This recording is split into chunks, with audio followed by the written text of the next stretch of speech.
Hello, and welcome to the MMA Mic Drop Podcast. My name is Jade Bunky, and I'm joined by the one and only Milo McGregor, who is not only one of the nation's top up-and-coming amateur surfers, but is also an emerging MMA analyst. In today's episode, we're going to provide picks and predictions for every single fight on the prelim at UFC 300. And if you want picks for the main card, we have a great video for that. We were joined by none other than Jesse on Fire to give us his picks and predictions for the entire main card. We'll put a link at the end of this video, and we'll also put a link in the description so you can check that out.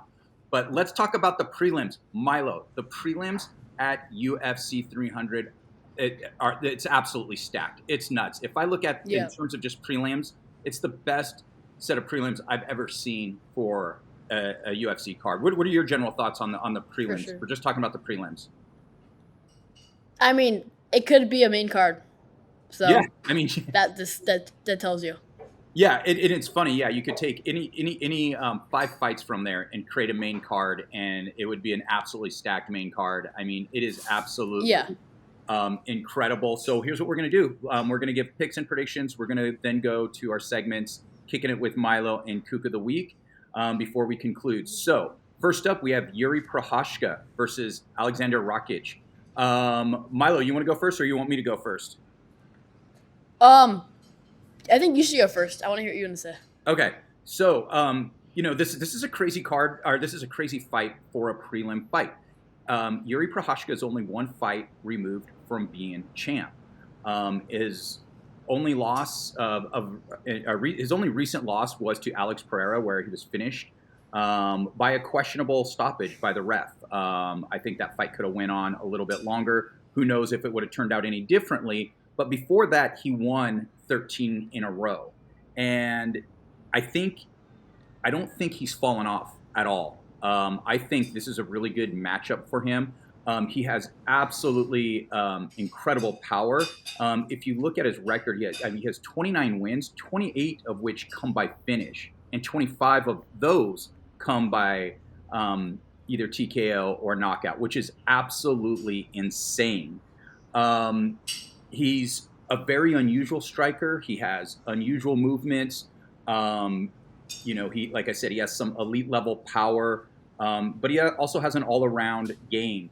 If you look at Rakic, he's an all-around good fighter as well. He's really good at controlling distance. He has some good leg kicks. But I think he's going to be overmatched here. I think Jiri wins this fight, and I think Jiri wins by second round TKO. And it's surprising to me, actually it's kind of shocking that Jiri Prochazka, one fight away removed from a title shot, is the betting underdog in this particular fight. But I'm picking the upset right out the gate. I think it's going to be Jiri by second round TKO. What do you think, Milo? Yeah, I agree. I just hope that the loss to Pereira didn't really get in his head or anything, because after that loss, he looked pretty shocked, I noticed. So, yeah. But I still think he's going to win second round TKO.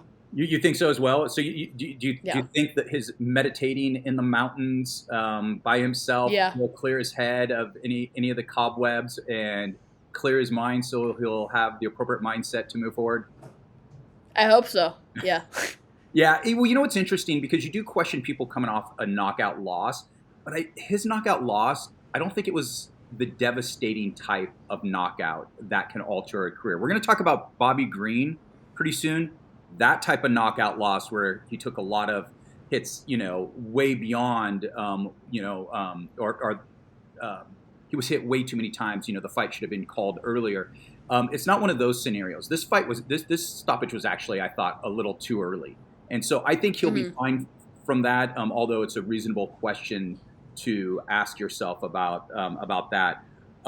Next up, and again, it's amazing that these are just prelim fights. We have Aljamain Sterling versus Calvin Kattar. Aljamain Sterling is, again, like Jiri Prochazka, one fight removed from a title fight, and in this case, he was defending his belt. And had a pretty disappointing finish for him against Sean O'Malley. Milo, who are you going to take on this in this matchup? I'm gonna go Aljamain Sterling. And yeah, I think for sure. Well, how's he going to do it? Probably decision. Probably decision. Okay, and I'm with you on this one. I think Calvin Kattar's 36 years old. He's coming out off an 18-month layoff. He's a good boxer. He has some good grappling skills as well. But I think Aljo has exceptional grappling skills. And Aljo's, though not young, I believe he's 34, so he's still 2 years younger. And he's coming off of, again, a title defense. So he's one fight removed from his title fight. And hey, that loss to Sean O'Malley could have been a one-off, right? If they fight 10 times, I don't think it's looking like that every time. Yeah. And the other thing about Aljamain Sterling, he was an absolutely massive bantamweight. He's a massive bantamweight who's moving up. So he's not going to be undersized at all. And what I think is going to happen, I think he's going to backpack him. I think he's just going to smother Calvin Kattar. And I think he's going to win by second round submission.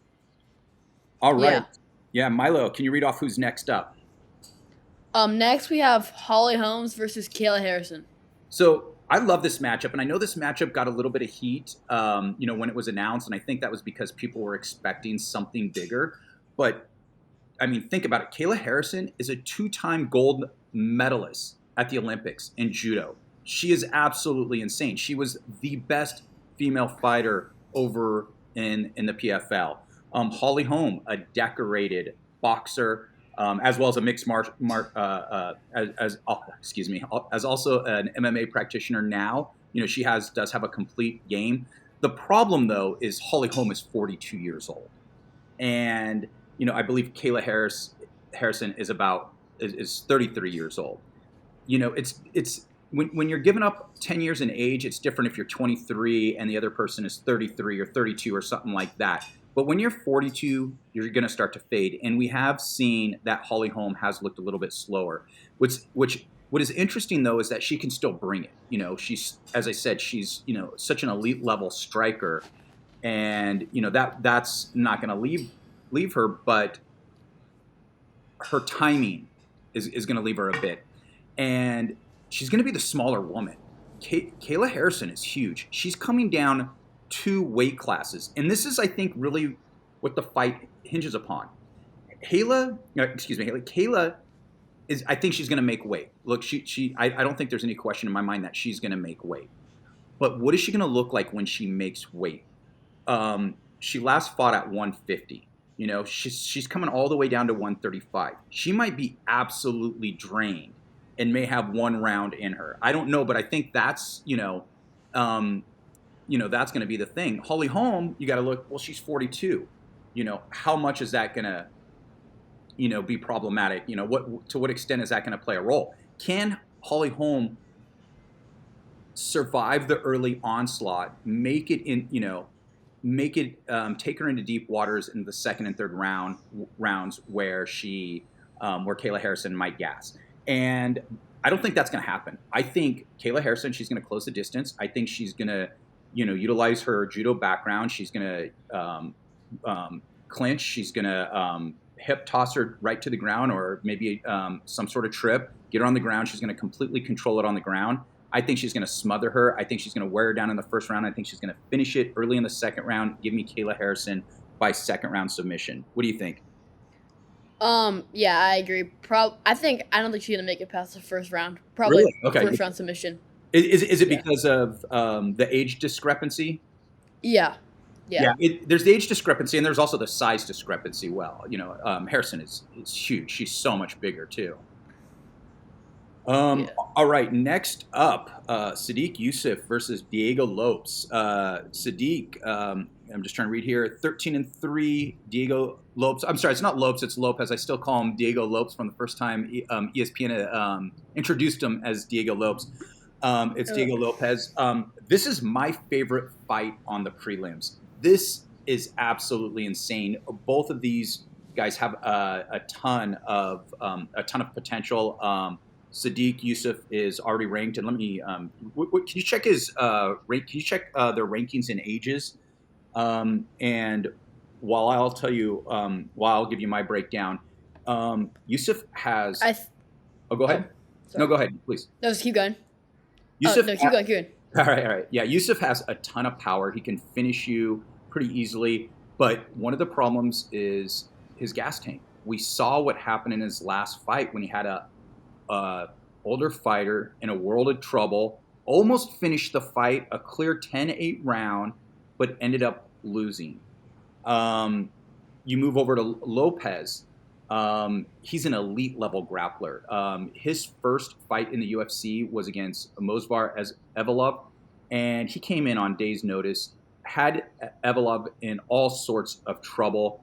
And then since then, he beat Gavin Tucker in the first round. He beat Pat Sabatini in the first round. He has all the markings of a top 10, title contender, hopefully one day. I mean, he is fun to watch. But Sodiq Yusuff is a big step up from what he's faced thus far. And I'm actually torn on this one. I mean, I could see it going a couple ways. I could see Sadik finish it in the first round. I could see Diego Lopes weathering the storm and submitting Yusuff in the second round. And that's what I think is going to happen. I think he's going to weather the storm. And I think Lopes is going to submit him in the second round. But regardless of what happens, I think one thing's for certain: this one is not going the distance. Milo, who you picking? Yeah, I'm for sure going Diego Lopes. Just after his last fight, I was like really impressed by him. So I'm gonna go probably third round submission. Awesome. All right, next up we have Jaylen Turner and Moicano. This was the last fight that was added to the UFC card, and I mean, what a great fight it actually is. I mean, both top 15 ranked guys, both have complete games. I actually met Jaylen Turner at UFC 298, and he's a big dude. He fights at light heavyweight. He's the same size as I am. I mean, I'm 6'3", 200 pounds. And lightweight. Yeah. He's a lightweight. He was like the same size, and I'm like, wow, that's a big dude for lightweight. And it's going to be. I think this is a mismatch for Moicano. I think this is probably one of the guys Moicano does not want to fight in the top 15. I mean, I remember how quickly Turner finished Brad Riddell. Excuse me. I mean, just was all over him in a matter of minutes. I mean, we look at what he did with his last fight against Bobby Green. I mean. Yeah. I think he's a mismatch for a lot of people in the lightweight division, and I think this guy has the potential to be a legit title contender. He's still young. He's still growing. He's still getting better. And Moicano, I mean, look, Moicano has a great all-around game. He has a fun personality. He's absolutely hilarious. Keeps going back and forth with the MMA guru, which is pretty funny. He's a likable guy. You want to see him do well. This is not the fight I think he's going to do well. I mean, he's game, he can hang, and yes, he can win. I just don't think he's going to win. I'm taking Jaylen Turner by second round TKO. Milo, what do you think? I'm going to go Jaylen Turner by Bobby Green move. He's going to just TKO him and keep going to town. Keep the rest going. Stop it? Yeah. But yeah, he's not going to stop it. All right. Next up, Jessica Andrade versus Marina Rodriguez. I think this is one of the most underrated fights on this card in terms of how styles make matches. I think this is going to be a fun fight. I think this is going to be an absolute war. We saw what Marina Rodriguez did to Michelle Waterson. I mean, oh my God, that was brutal. I don't know if you watched that fight, but that was almost hard to watch because it went on too long. Jessica Andrade, still has something left in the tank. Let me check her age because I don't think I get the feeling like when I think about her, I think she's 35, 36. I think she's only 32. And, look, she just beat Mackenzie Dern, TKO. But if you look at the people she lost to whom she lost. She lost 3 in a row. Tatiana Suarez, contender. Yan Jinan, she's fighting for the belt at UFC 300. Erin Blanchfield, she lost a close fight to Minot Barreau, and she's, I think potentially could be a future champion. Before that, she beat Lauren Murphy and Amanda Lemos. Murphy was a little bit older then, but I don't think her demise. is as significant as it might seem because of the competition against whom she's gone up. I think in this fight, I don't know. I'm actually kind of, to be honest, I'm pretty torn on this fight. I'm pretty torn on this fight.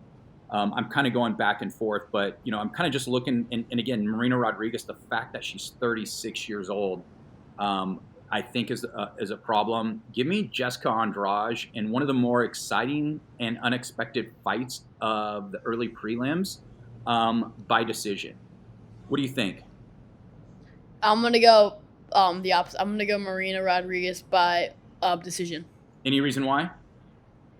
I don't know. I think it's gonna just be slow, and there's gonna be a lot of wrestling. Really? So you're thinking a little bit different than I am. I'm picturing a war there. You think this is one of the fights that you just really don't want to watch. You think it's gonna, they're just I mean, it's still interesting, but it's not. I don't think it's that interesting for UFC 300. Gotcha. All right. Well, speaking of interesting, we have Jim Miller versus Bobby Green. Jim Miller becomes the first and only fighter in history to have fought on UFC 100, UFC 200, and UFC 300. I think it's a well-deserved placement. I think it's a fair and good matchup. And if he wins, this gets him into the rankings. I believe Bobby Green, I'm not sure, is he still ranked in the top 15? Yeah, I think he's 14th. Which is insane that Jim Miller, at this stage in his career, still has a chance to be ranked. And what's interesting, Jim Miller has looked pretty good. Look, he's 40 years old.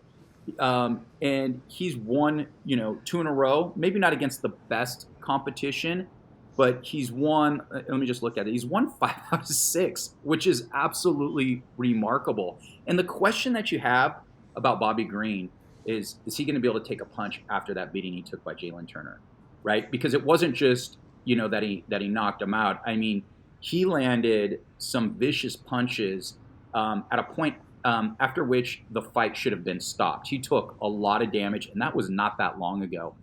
I think Bobby Green has the skill advantage in the stand-up. He has quicker hands, even though he's looked a little bit slower than